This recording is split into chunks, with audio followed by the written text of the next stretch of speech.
यह भवन ईंट पत्थर के ढांचे से कहीं अधिक है। इसका हमारे राष्ट्रीय स्वतंत्रता संघर्ष से अतरंग संबंध रहा है। इसकी चार दीवारी में महान निर्णय लिए गए और इसके अंदर महान घटनाएं घटी। आनंद भवन के मुख्य द्वार से प्रवेश करते ही आपकी दृष्टि एक विशाल पत्थर की शिला पर जा टिकती है, जिस पर सुनहरे अक्षरों से अलंकृत यह वाक्य इस भवन की महानता और इतिहास की कथा बड़ी ही सरलता से प्रस्तुत करता है। तो आइए ले चलते हैं आपको इस ऐतिहासिक भवन की सैर पर और अवगत कराते हैं इस भवन से जुड़े कुछ दिलचस्प किस्से और कहानियों से। प्रयागराज नगर के कर्नलगंज इलाके में स्थित आनंद भवन का भ्रमण आप प्रातः 10 बजे से सायं 5:30 बजे तक कर सकते हैं। यह भवन प्रत्येक सोमवार साप्ताहिक अवकाश के कारण बंद रहता है। प्रवेश द्वार से दाखिल होते ही दाहिने तरफ आपको टिकट पटल मिलेगा। आनंद भवन 2 मंजिला इमारत है। भूतल भ्रमण के लिए आपको 30 रुपये और भूतल के साथ साथ प्रथम तल का भ्रमण करने के लिए आपको 100 रुपये का भुगतान करना पड़ता है। तो दोनों तलों हेतु टिकट लेके मैंने अपना भ्रमण जारी रखा। आनंद भवन लगभग 25 एकड़ की हरे भरे सौंदर्य का एक सुंदर ताना बाना है। हरे भरे मैदान, सदियों पुराने विशाल वृक्ष जो आँखों को सुकून देते हैं, अपने विशाल पत्तों के साथ शांति और सौहार्द का एहसास कराते हैं। घुमावदार पैदल मार्ग मोहक बाग से भरे हुए हैं, अन्वेषण और खोज के लिए आमंत्रित करते हैं। हवा में पक्षियों के मीठे गीत और पत्तियों की कोमल खसखसाहट की आवाज़ है, जो इस ऐतिहासिक भूमि पर पीढ़ियों से पोषित शांति की भावना को दर्शाती है। इस ऐतिहासिक भवन ने भारतीय स्वतंत्रता संग्राम के दौरान एक महत्वपूर्ण भूमिका निभाई थी।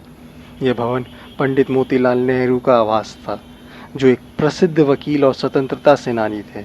बाद में यह भवन उनके पुत्र पंडित जवाहरलाल नेहरू को दिया गया, जो भारत के प्रथम प्रधानमंत्री बने। आनंद भवन में कई ऐतिहासिक घटनाएं घटीं, जिनमें महात्मा गांधी के साथ नेहरू परिवार की बैठकें शामिल हैं। इस भवन में भारतीय राष्ट्रीय कांग्रेस की कई महत्वपूर्ण बैठकें हुईं, जिनमें स्वतंत्रता संग्राम की रणनीतियों पर चर्चा की गई। आज आनंद भवन एक संग्रहालय के रूप में परिवर्तित हो गया है, जिसमें नेहरू परिवार से जुड़ी कई ऐतिहासिक वस्तुओं और स्मृतियों को प्रदर्शित किया गया है। यह भवन भारतीय स्वतंत्रता संग्राम के इतिहास में महत्वपूर्ण स्थल के रूप में याद किया जाता है और देश के लिए अपनी सेवाओं को समर्पित करने वाले महान नेताओं को श्रद्धांजलि देता है। भूतल में आप बैठक कक्ष, मोतीलाल नेहरू जी का अध्ययन कक्ष, प्रसाधन कक्ष, इंदिरा प्रियदर्शनी विवाह स्थल, स्वरूप रानी नेहरू कक्ष, भोजन कक्ष, जवाहरलाल नेहरू जीवन वृत्त प्रदर्शनी तथा पुस्तक विक्रय केंद्र का भ्रमण कर सकते हैं।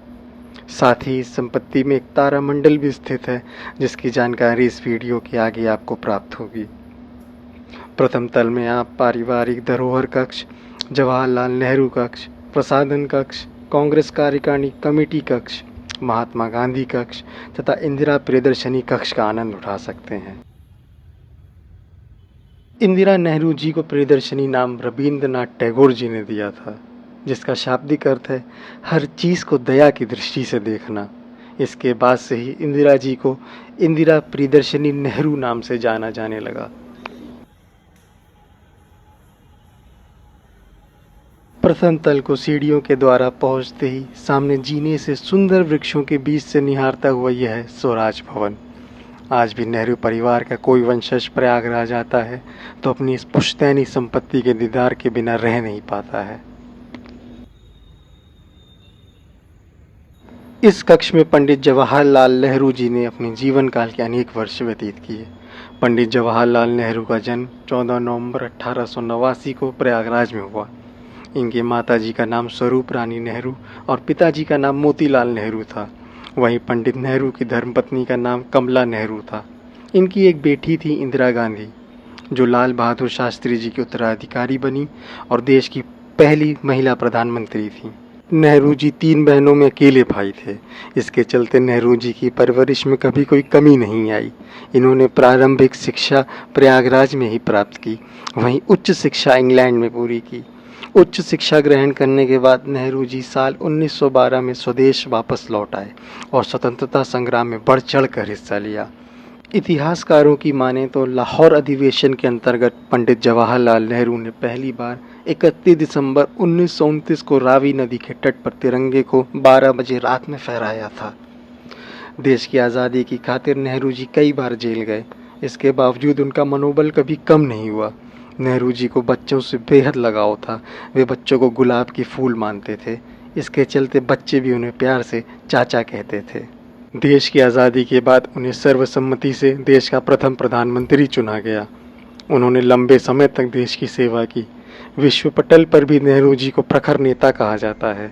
27 मई 1964 को चाचा नेहरू पंचतत्व में विलीन हो गए।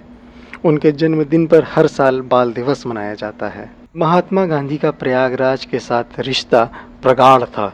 वह प्रयागराज 6 बार आए और जिसमें से 5 बार आनंद भवन में रुके। बताया जाता है जून 1942 में जब बापू आखिरी बार आनंद भवन आए तो उनसे मिलने बड़ी संख्या में लोग मिलने पहुंच गए। भीड़ ज़्यादा होने के कारणवश बापू का सबसे व्यक्तिगत रूप से मुलाकात करना संभव नहीं था, तो बापू ने आनंद भवन की इसी छज्जे से आए हुए लोगों को संबोधित किया।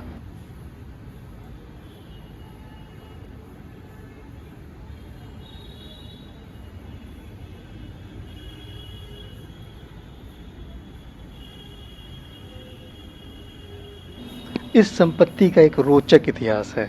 इसे 19वीं सदी में एक मुस्लिम जमींदार द्वारा बनवाया गया था और तब इसका नाम महमूद मंजिल था। बाद में 1899 में उनसे पंडित मोतीलाल नेहरू जी ने, जो एक प्रसिद्ध वकील थे, उन्होंने इसे 14,000 रुपये में खरीदा था। 1930 में जब मोतीलाल नेहरू स्वतंत्रता आंदोलन में शामिल हुए तो उन्होंने पार्टी की गतिविधियों के लिए पुराने भवन को छोड़ दिया और अपने परिवार के उपयोग के लिए आधुनिक सुविधाओं वाला एक नया भवन बनाया, जिसे अब आनंद भवन के नाम से जाना जाता है।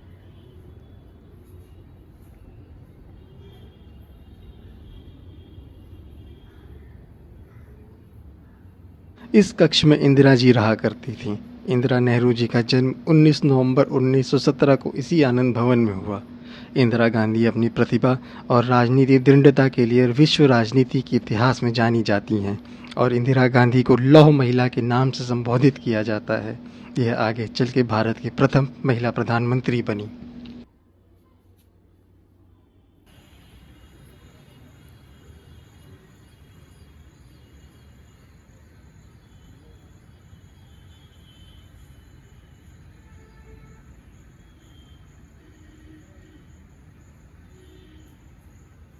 भूतल पे पुनः आके कुछ कदम आगे आपको दिखेगा मोतीलाल नेहरू जी का अध्ययन कक्ष, जिसमें बड़े ही प्रेम भाव से उनकी निजी वस्तुओं को संभाल के संजोया गया है।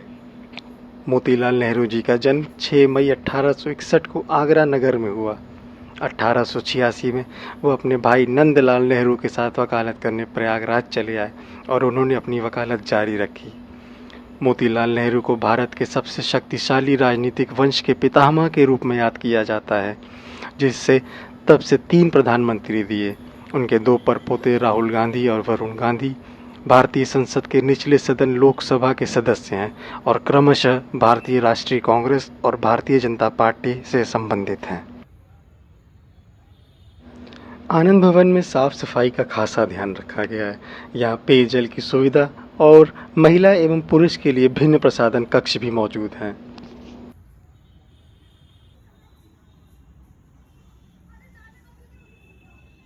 आइए आपको एक और ऐतिहासिक पल से अवगत कराते हैं, जिसका साक्षी यह भवन बना। फिरोज गांधी जी का जन्म 12 सितंबर 1912 में बम्बई के एक पारसी परिवार में हुआ।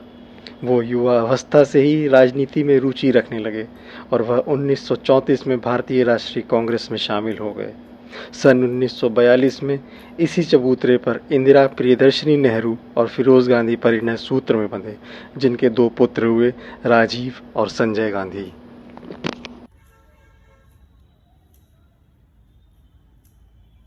आनंद भवन में स्थित फोटो स्टूडियो एक महत्वपूर्ण सांस्कृतिक और ऐतिहासिक स्थल है, जो आनंद भवन का इतिहास और नेहरू परिवार के जीवन और भारतीय स्वतंत्रता संग्राम के इतिहास को प्रदर्शित करता है। इस स्टूडियो में नेहरू परिवार के सदस्यों की तस्वीरें प्रदर्शित की गई हैं, जो हमें उस समय के ऐतिहासिक महत्व और सांस्कृतिक परिवर्तनों के बारे में जानकारी प्रदान करती है। स्टूडियो न केवल इतिहास को प्रदर्शित करता है, बल्कि हमें नेहरू परिवार के जीवन शैली और स्वतंत्रता संग्राम के दौरान उनके योगदान के बारे में भी जानकारी प्रदान करता है।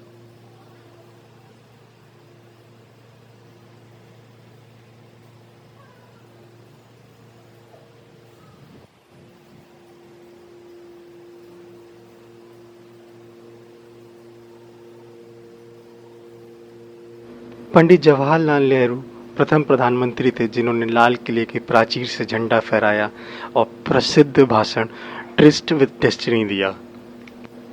Long years ago we made a tryst with destiny. Now the time has come when we shall redeem our pledge, not wholly or in full measure, but very substantially. At the stroke of the midnight hour, when the world sleeps, India will awake to life and freedom. अर्थात बरसों पहले हमने नियति से मिलन की प्रतिज्ञा की थी। अब वो घड़ी आ गई है कि हम अपनी प्रतिज्ञा को पूरा करें। पूरी तरह ना सही, लेकिन काफ़ी हद तक। ठीक आधी रात को जब सारी दुनिया सोती होगी, भारत जीवन और आज़ादी की अंगड़ाई लेकर उठेगा।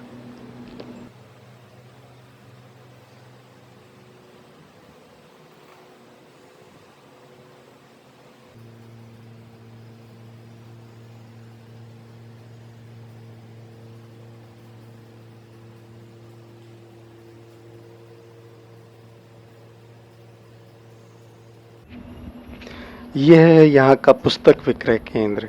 यहाँ से आप भारत की आज़ादी और नेहरू परिवार से जुड़ी किताबें और अन्य चीज़ें खरीद सकते हैं।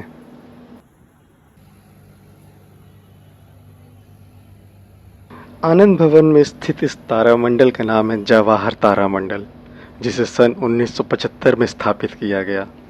खगोलीय और वैज्ञानिक जानकारी हासिल करने के लिए आप यहाँ अवश्य जा सकते हैं। यहाँ प्रतिदिन 5 शो चलते हैं तथा रविवार को 8 शो दिखाए जाते हैं। सोमवार और सरकारी अवकाश के दिन यह तारामंडल बंद रहता है।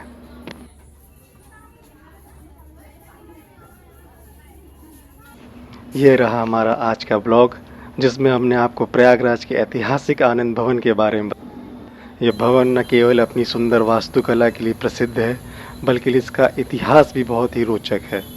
इस भवन में अनगिनत स्वतंत्रता सेनानियों के पद चिन्ह मौजूद हैं। यह भवन हमें अपने देश के स्वतंत्रता संग्राम की याद दिलाता है और हमें अपने देश के लिए कुछ करने के लिए प्रेरित करता है। आपको ये ब्लॉग कैसा लगा हमें कमेंट करके ज़रूर बताएं और हमारे चैनल को सब्सक्राइब करें, ताकि हम भविष्य में आपके लिए और भी रोचक और ज्ञानवर्धक ब्लॉग ला सकें। धन्यवाद।